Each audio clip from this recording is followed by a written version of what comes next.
Have you ever, joined a new company full of enthusiasm, ready to make a difference, only to find that your absolute best traits are suddenly a problem? Right, like you walk in wanting to add value and suddenly you're the bad guy. Exactly. Like asking smart questions or, I don't know, trying to improve a broken process or just maintaining really high standards. And suddenly you're being labeled as uh, being difficult or not being a team player. It is a uniquely disorienting experience. Yeah. I mean, after a few months of that subtle pushback, you end up staring at your ceiling at 2 a.m., genuinely wondering if you are the problem. Yes, that exact feeling. Oof. Well, welcome to today's deep dive. Our mission today is to help you, the listener, decode exactly what is happening in those moments. Yeah, because it's a critical distinction to make. Right. We're going to figure out whether your workplace struggles are due to a genuine skill gap on your end, or, and this is key, if you are caught in an environment that actively penalizes your talent. And confusing a toxic environment for a personal failing can genuinely derail your career trajectory. Not to mention, cause lasting damage to your mental health. Totally. And we're pulling all of this from a really fascinating research paper by organizational psychologist Dr. Jonathan H. Westover. It's titled When Competence Becomes a Liability. It's such a brilliant framing of the issue. It really is. I mean, being punished for doing your job well is like getting a speeding ticket for driving the exact speed limit. Right. You're following the rules, you're looking right at the speedometer, but the system pulls you over anyway, hands you a massive fine, and, well, makes you feel completely crazy. What's fascinating here is that this feeling of going crazy isn't just you having a bad boss. Right. It is a documented psychological phenomenon. Oh, wow. Really? Yeah, the research actually calls it competence pathologization. Um, it's a specific mechanism of workplace toxicity where an employee's highly adaptive, competent behaviors are systematically reframed as character defects. Okay, so when most of us hear the phrase toxic workplace, we immediately picture, the overt cinematic stuff, right? The yelling and the throwing thing. Exactly. The boss who yells across the bullpen, blatant harassment, obvious theatrical bullying. But this phenomenon sounds, much more subtle than that. It is far more subtle, which is precisely why it is so insidious. With overt bullying, the victim can usually identify the behavior and, externalize the blame. Right. If someone screams at you, you know the yeller is the problem. Exactly. But this subtle erosion works by manipulating the narrative around your actual work. It takes behaviors that organizations desperately need, like critical thinking or pointing out massive inefficiencies, and reframes them as personal flaws. So how does that actually sound in a performance review? Well, instead of hearing you identified a process failure, you're told you are being too intense. You aren't maintaining quality standards. You are lacking collaborative spirit. Man, that's wild. How widespread is this specific brand of toxicity? Are we talking about a few bad apples in highly competitive industries, or is this a broader structural issue? The data is honestly pretty alarming. Surveys of the U.S. workforce consistently show that around 25% of people flag their workplace culture as actively toxic. A quarter of the workforce. Yeah. And when you look at mission-driven or highly hierarchical fields, the numbers skyrocket. Like where? Well, in healthcare, for instance, the research notes that roughly 40 to 50% of physicians experience this kind of abusive behavior. Wait, half of our doctors are dealing with this. That is terrifying. Why is it so concentrated in those areas? The research points to very specific drivers. It thrives in environments with weak accountability, where leaders face, zero consequences for subjective punitive behavior. Right. It also spikes during resource scarcity. When budgets are tight, people start viewing every single interaction as a zero-sum competition. That makes sense. But the primary driver, like the engine behind all of this, is insecure leadership. If a manager lacks the core competencies to actually lead, they view highly capable subordinates as a threat rather than an asset. Okay, I'm struggling with this premise just a little bit. I need to play devil's advocate here. Sure, go for it. Because I have worked with people who think they're absolute rock stars, but they are incredibly arrogant and just, refuse to compromise. Oh, absolutely. The brilliant Yeah. jerks. Yes. So how do we know the person whining about competence pathologization isn't just a brilliant jerk who refuses to take legitimate feedback? I am so glad you brought that up because it is the exact defense insecure managers use. The research clearly differentiates between managing a difficult personality and active gaslighting. Okay, how so? Well, if you are a brilliant jerk, a healthy organization will give you procedural feedback. They will sit you down and say, your technical output is in the top 10%, but you interrupted your colleagues 4 times in the last meeting and you missed the deadline on the collaborative report. Ah, so it's specific. Exactly. Here are the specific, measurable behavioral standards you are failing to meet. So it's tied to an objective reality. There is a clear path to fix the behavior, and the ultimate goal is to, I assume, keep the talent in the building. Precisely. But in a toxic culture experiencing competence pathologization, the goal isn't to develop the employee at all. Then what is the goal? The goal is to protect the leader's ego and, to insulate the status quo from uncomfortable accountability.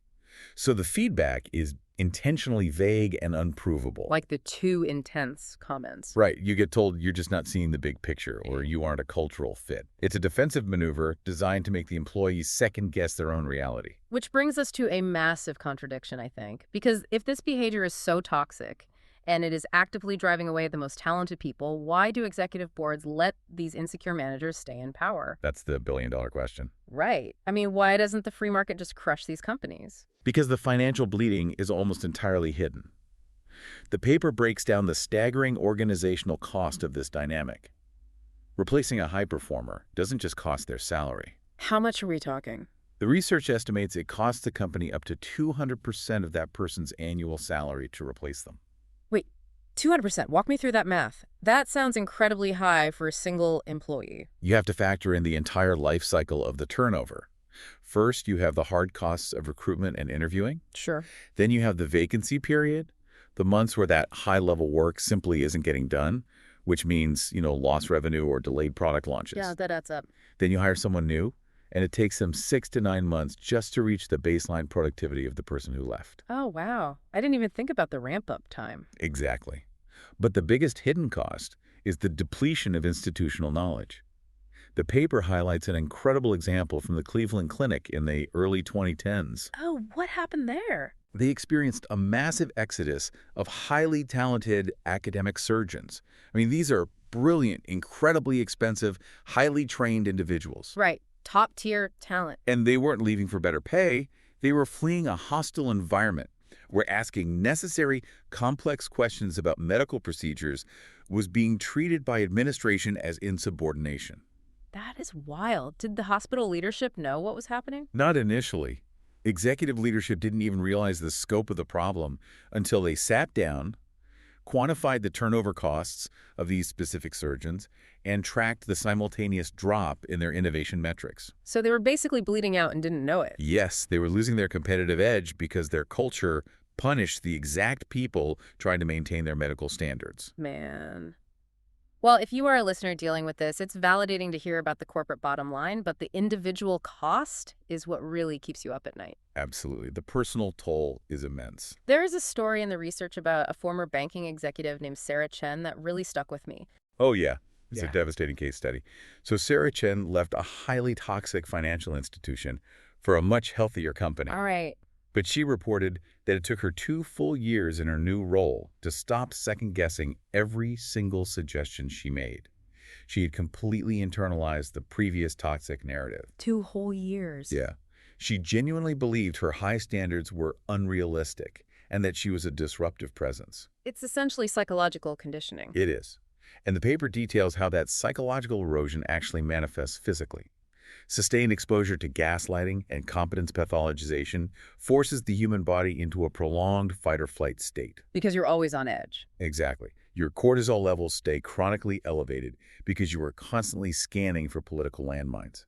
Over time, this allostatic load correlates with severe physiological impacts. Like what? We're talking cardiovascular disease, profound immune suppression, and symptoms that clinically mirror post-traumatic stress disorder. So essentially what an organization is doing here is creating a system of, reverse Darwinism. Reverse Darwinism, I like that. Yeah, the company actively selects for mediocrity.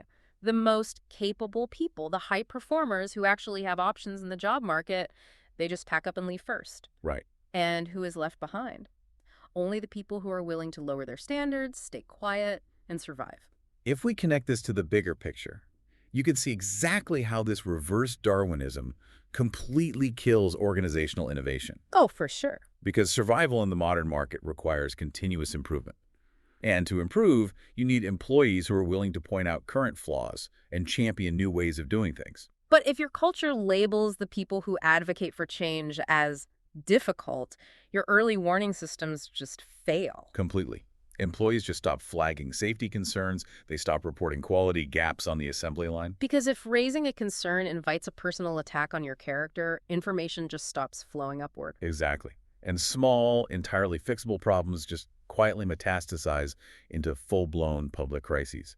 Okay, the diagnosis makes total sense. The problem is real, the hidden costs are devastating, and the toll on the human body is severe. But how do we actually fix this? That's the real challenge. I mean, how do organizations move beyond just like printing "we value integrity" on a poster in the break room to actually building hard infrastructure that protects their high performers? Well, the research highlights several evidence-based structural solutions. It is entirely about moving from vague corporate values to procedural justice. A great example of this is Pixar Animation Studios and their famous brain trust process. Oh, the brain trust. This is where directors show their messy, work-in-progress films to a room full of their peers for intense critique, right? Yes, but the critical structural element of the brain trust is how it manages human psychology. When someone critiques our work, our brains naturally process it as a social threat. We get defensive. Right. Nobody likes being told their idea is bad. Exactly. Pixar circumvents this by enforcing a structure where the feedback is focused entirely on the film, not on the filmmaker's intelligence or worth. They deliberately separate the task from the ego. That's smart. The director is explicitly told, "You are not your film." This creates a psychologically safe space for incredibly rigorous critique without triggering toxic defensive reactions. Okay, so Pixar fixes this in a highly creative, collaborative environment. But what about high-stakes environments? I mean, you can't just pause for a brain trust while a patient is dying on an operating table or while a commercial jet is experiencing engine failure. Actually, you can, and the U.S. Navy proved it with something called Crew Resource Management, or CRM. Oh, really? Yeah. The Navy realized that their traditional rigid hierarchical cultures in aircraft cockpits were literally causing fatal accidents. Junior crew members were noticing critical errors, but they were too afraid of the career repercussions to speak up and override a senior pilot. Because pointing out an error to a senior officer was viewed as insubordination. Exactly. So the Navy overhauled their entire operational infrastructure. They implemented training that explicitly expects and requires lower status crew members to challenge senior decision-making when it comes to safety protocols. Wow. They gave junior staff the formalized vocabulary and the mandatory duty to speak up.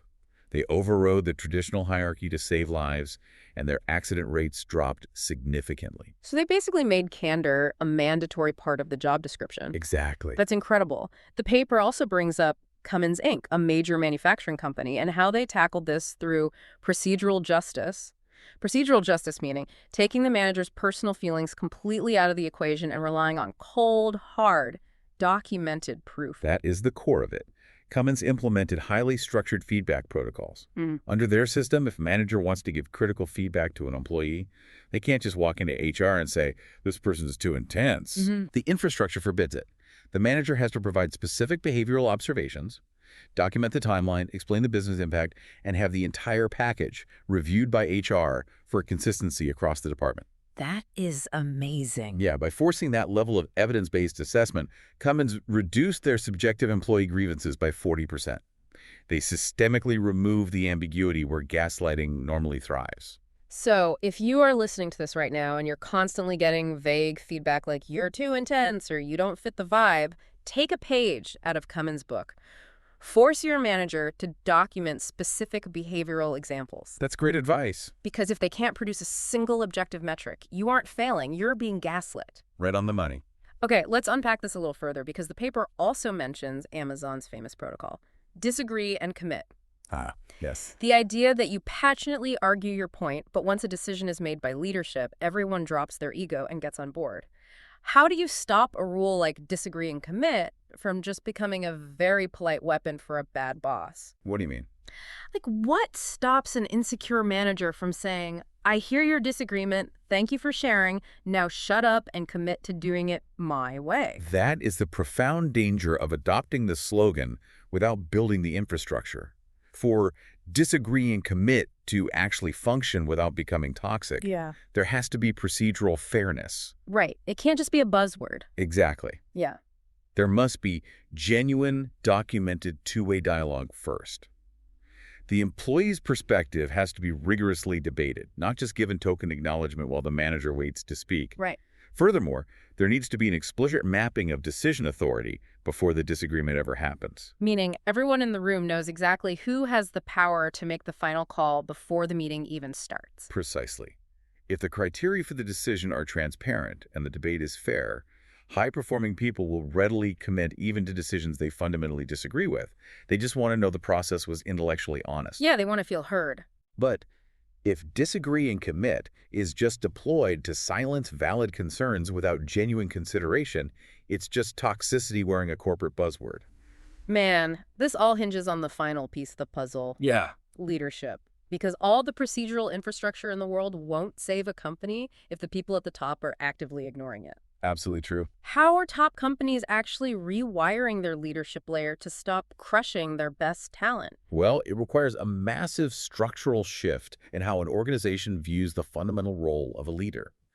Look at Microsoft's transformation under CEO Satya Nadella. Oh, yeah, they had a huge turnaround. Huge.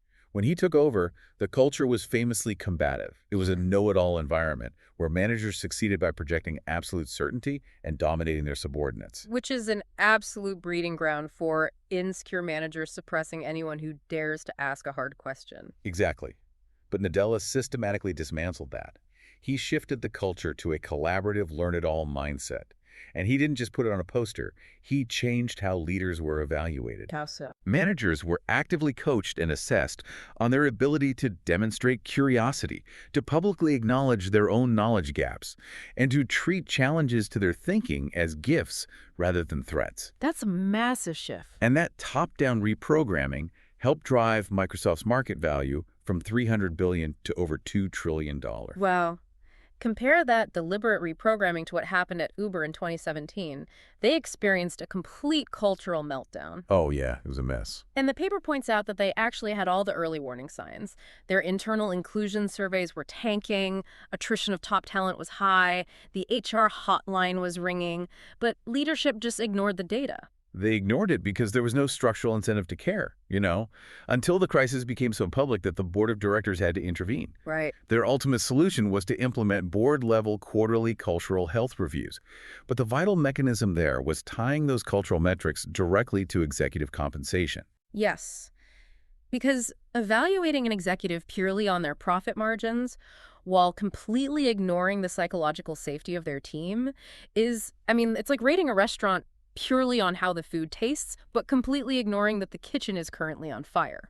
That's a great analogy. Sure, the food is hot right now, and the reviews look great on paper, but the kitchen is melting from the inside out, and catastrophic failure isn't just a possibility, it is mathematically inevitable. Exactly. And this raises an important question about how organizations actively distribute power to keep those kitchens from burning down. Right. How do you stop one bad chef from ruining everything? Well, if one single manager holds absolute unchecked power over an employee's daily life, their compensation, and their career trajectory, toxicity will inevitably flourish. So how do progressive companies break up that monopoly on power? They decentralize the authority. Adobe, for example, shifted to a team-centered leadership model where they actively rotate the facilitators of their innovation teams. Oh, that's interesting. Yeah, it detaches the leader's ego from the specific outcome, making them far less defensive when new ideas are proposed. And Deloitte completely overhauled their performance management system. What did they do? They ditched the dreaded annual review, where an employee gets ambushed with a year's worth of vague, hoarded complaints in favor of ongoing, forward-looking development conversations with multiple stakeholders. Ah, so it removes the element of surprise. Exactly. The paper also highlights a really innovative program at Intermountain Healthcare.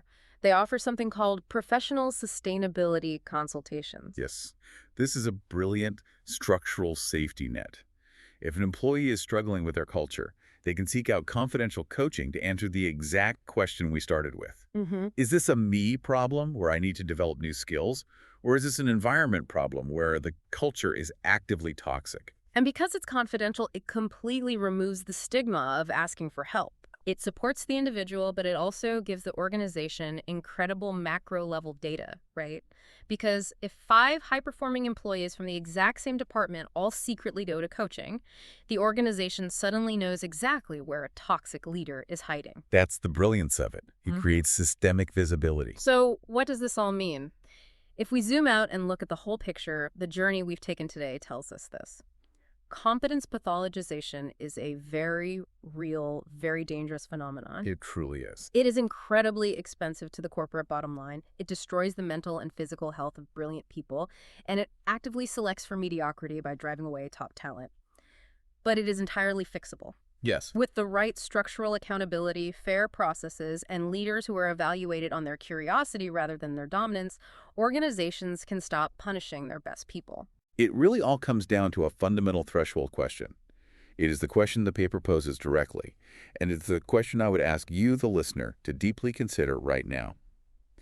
Are you struggling at work because you are genuinely incapable, or are you struggling because you've spent way too long in an environment that actively benefits from your self-doubt? Man, that is the ultimate question. And I want to leave you with one final thought on that, particularly if you work in a mission-driven field. Okay, let's hear it.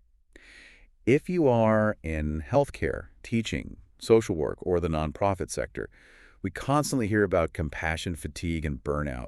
But consider the mechanics of what we've discussed All today. right. What if the burnout you are feeling has nothing to do with the actual work?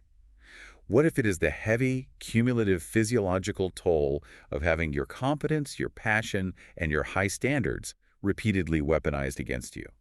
Maybe you aren't burned out on the mission itself. Maybe you're just exhausted by the gaslighting. Wow. That just reframes everything. If you are listening to this and nodding along, remember the speeding ticket. Trust your own capability, keep your eyes on your own dashboard, and keep asking the hard questions, even if the system tries to pull you over. Thanks for joining us on this deep dive. We'll catch you next time.